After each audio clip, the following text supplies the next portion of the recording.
pamaskon sa ninong at ninang ko.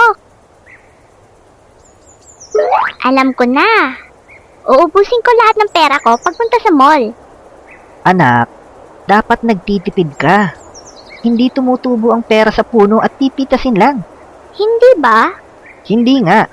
Ang pera ay pinaghihirapan sa pagtatrabaho. Tay, saan ba gawa ang pera? Gawa sa papel. Saan po ba gawa yung papel? Ang papel ay galing naman sa kahoy. Saan naman po ba galing ang kahoy? Sa puno. O kita nyo? Sabi ko na nga ba tumutubo yung pera sa puno. Tara na.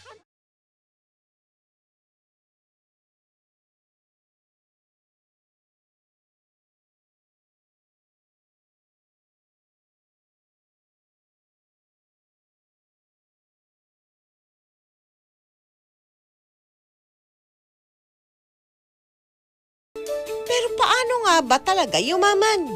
Ibinahagi ng financial guru ang kanyang 5 sikreto. So, in everything I do, investments lalo na, bakit ka nag-i-invest? Yung mga na-scam na 5-10%, bakit ka nag-i-invest yan? Gusto mo yumaman bigla? Wala namang yaman bigla. Sabi ko nga, 5 ways to get rich. Manahin mo. Madali yun, madali. Yun ang pinakamadali. Ilan lang sa atin yun. Pakasalan mo. Aba, may natatanso dyan. Oo. Akala ang yaman, puro utang pala. Puro utang niya, mayaman pala sa utang. Oo. Okay. Meron naman, panaluhin mo. Ay, sugal naman yan. Sugal, medyo. Pangit. Ako, Siguro ang mahirap mananalo sa 1,000, baka isang tao naku lang. po, terrible. Para talo. Pang-apat, nakawin mo. Ay, masama yun. Masama. Hindi pwede yun. Go to Pwede. hell ka dyan. Ako, ayaw ko yan. Oh. Ano pa 5? Ano pa 5? Gawin mo. Pagsikapan mo.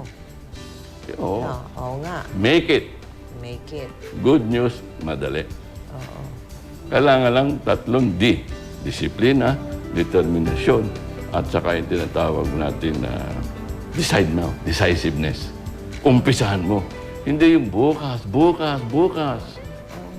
I keep telling all the seminars, 30 pesos a day. Isang soft drinks, isang bag ng chicharon, isang kahan ng sigarilyo. Milyonaryo ka in 30 years. Totoo ba yan? Totoo yan. Nangyayari yan. 30 pesos a day, sa 30 taon, milyonaryo ka, may 1 milyon ka. 2.1 million kung 10% per year. Ang dali nung 10%. Talaga? Oh. Kung naswertihan mong 20% a year, 15 million yan. Aba? Same amount of money, Oo. same amount of time. Bakit hindi ginagawa? Ayan, yan. Anong natuklasan mo dyan? Bakit nga? Hindi alam. Hindi niya alam kung ba't hindi niya Alam mo ginagawa. kasi sabi na, anong diferensya ng mayaman at yung wala. Oh, Ayoko ng word na mahirap eh. okay. Yung wala. O yung wala, okay. Dalawa, sabi ni isa, sikap at tiyaga. Oo. Tama. Pero mas importante, impormasyon. Impormasyon. Oo. Tungkol sa Tungkol sa paano ka palaguin yung pera mo. Yun ang aming advokasya. Oo, yun. Huwag mo baliwalain yung piso. Aha. Yung 1 milyon, hindi ka aabot kung wala kang piso.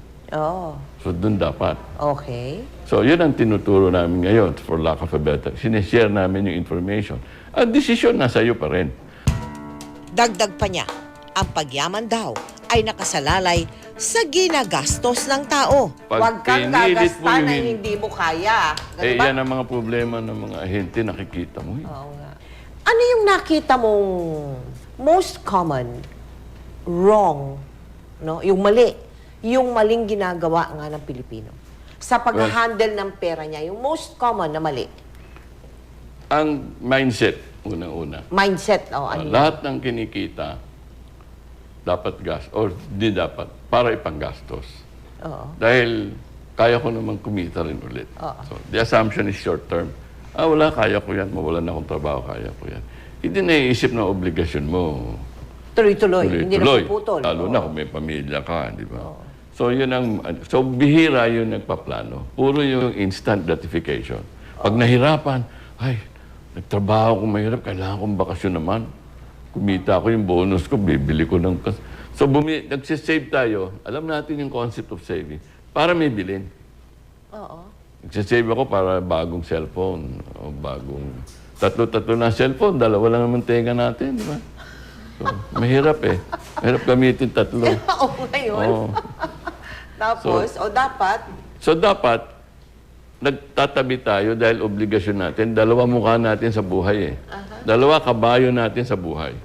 Yung unang kabayo, sasakyan natin dahil sa pawis natin, kikita tayo.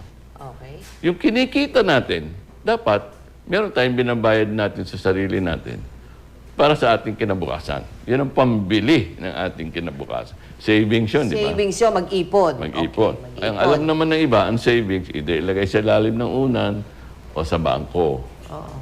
Savings deposit. Pagkaliit-liit ng kita. Maliit ang kinikita pag nilagay sa bangko. Safe lang. Tama naman yung safety. Pero madaming instrumento dyan na may kanya-kanyang layunin. Hindi porket may pera ka, doon mo lang lalagay. Isipin mo, bakit? Yan ang wala sa nakakaramihan. Bakit ako gumagastos? So pati, sinasabi mo to, Pax, na pati ang pag-iipon ay determinasyon din. Yes. Di ba? Pati ang pag-iipon, disiplina din. Kasi tataka ka eh. Yan ang parating mga ini-interview ako minsan. Man on the street, tatanungin ako. Oo nga. Pero wala kami. Ano masasave namin? Ganon. Kung magkano utang mo, saan mo ginastos? Oo. At quiet na. Bakit? Nagastos lang sa kung saan-saan. Kung saan lang nagastos.